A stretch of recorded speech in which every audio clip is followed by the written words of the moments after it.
চলেন নাস্তা বানাতে বানাতে ছোটবেলার কিছু কাহিনী বলি।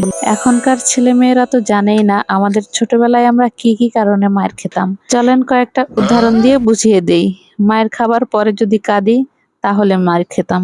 ২ নম্বরে মায়ের খাবার পর না কাঁদলেও মায়ের খেতাম। না মারা সত্ত্বেও কান্নাকাটি করলে মায়ের খেতাম। খেলা নিয়ে বেশি মেতে থাকলে মায়ের খেতাম। খেলতে গিয়ে মায়ের খেয়ে আসলে বা কাউকে মারার নালিশ আসলে তখন আর খেতাম। বড় মানুষ আড্ডা দিচ্ছে তাদের ভিতরে ঢুকলে তখনও মায়ের। বড়দের কথায় তেড়া তেড়া উত্তর দিলে তখনও মায়ের খেতাম। অনেকদিন মার না খেলে তখনও মায়ের খেতাম।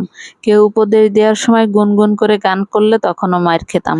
ধরেন বাড়িতে কোনো মেহমান আসলো তখন তাকে সালাম দিলাম না, তখনও মায়ের খেতাম। মেহমান আসলে পাশের বাড়ি যদি কোনো খাবার দিতে যেতাম তখন প্লেট থেকে যদি কিছু উঠিয়ে খেতাম তখনও মায়ের খেতাম। মেহমান যখন খাবার খেত তখন তার মুখের দিকে হা করে তাকিয়ে থাকলে তখনও মায়ের খেতাম।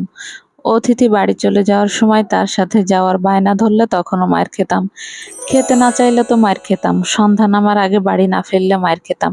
প্রতিবেশীর বাড়িতে গিয়ে খেয়ে চলে আসলে মায়ের খেতাম। জিদ দেখালে মায়ের খেতাম। কারো সাথে মারামারি করে হেরে গেলে তখনও মায়ের খেতাম। কাউকে বেশ করে পিটিয়ে আসলে মায়ের খেতাম। স্লো মোশনে খেলে মায়ের খেতাম। ফাস্ট মোশনে খেলেও মায়ের খেতাম। সকালে ঘুম থেকে উঠতে না চাইলেও মায়ের খেতাম। রাতে ঘুমোতে না চাইলে তখনও মায়ের খেতাম। শীতকালে গোসল করতে না চাইলে তখনও মায়ের খেতাম। গ্রীষ্মকালে বেশিক্ষণ গোসল করলে তখনও মায়ের খেতাম। অন্যের গাছ থেকে আম, পেয়ারা এগুলো পেড়ে খেলে মার খেতাম। স্কুলে টিচারদের কাছে মার খেয়েছি খবর পেলে মার খেতাম। জোরে উচ্চারণ করে না পড়লে চুপচাপ বসে পড়ার ভান ধরলে তখন বিড়বিড় করে পড়লেও মার খেতাম। পড়ার বইয়ের মধ্যে গল্পের বই রেখে পড়ছি ধরা পড়লে মার খেতাম। পরীক্ষার আগে টিভি দেখলেও মার খেতাম। দুধ খেতে না চাইলে তো মার খেতামই। আচার চুরি করে খেলে মার খেতাম। উষ্টা খেয়ে পড়ে গেলে উঠিয়ে আবার মারা হতো।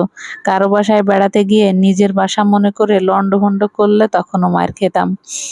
স্কুলের সামনে কোনো দোকান থেকে বাকিতে কিছু খেলে বা খেলনা কিনলে তখনও মার খেতাম। দুপুরে না ঘুমালে মার খেতাম।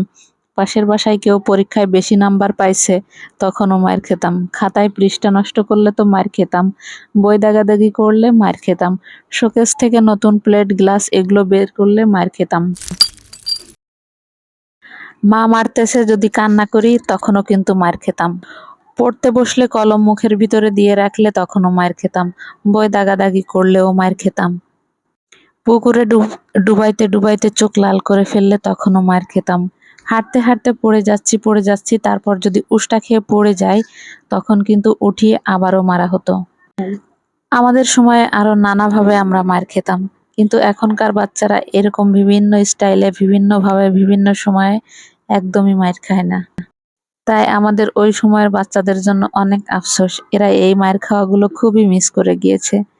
যাই হোক, কথা বলতে বলতে অনেক মায়ের খাওয়ার গল্প বললাম, অন্যদিন আরো মায়ের খাওয়ার গল্প শোনাবো। আজ এই পর্যন্তই বিদায় নিচ্ছি। সবাই আল্লাহ হাফেজ, tata, bye bye, see you. ভিডিওটা ভালো লাগলে অবশ্যই লাইক, কমেন্ট, শেয়ার করে পাশে থাকবেন। কে কোন জেলা থেকে আমার ভিডিওটা দেখছেন অবশ্যই কমেন্ট করে জানাবেন। আর আপনার ভিডিও অথবা আপনার পেজ থেকে আমি যদি ঘুরে আসতে পারি তাহলে আমার অনেক ভালো লাগবে। আপনার পেজের লিংকটা দিয়ে যাবেন। আজ এই পর্যন্তই, দেখা হচ্ছে নেক্সট ভিডিওতে।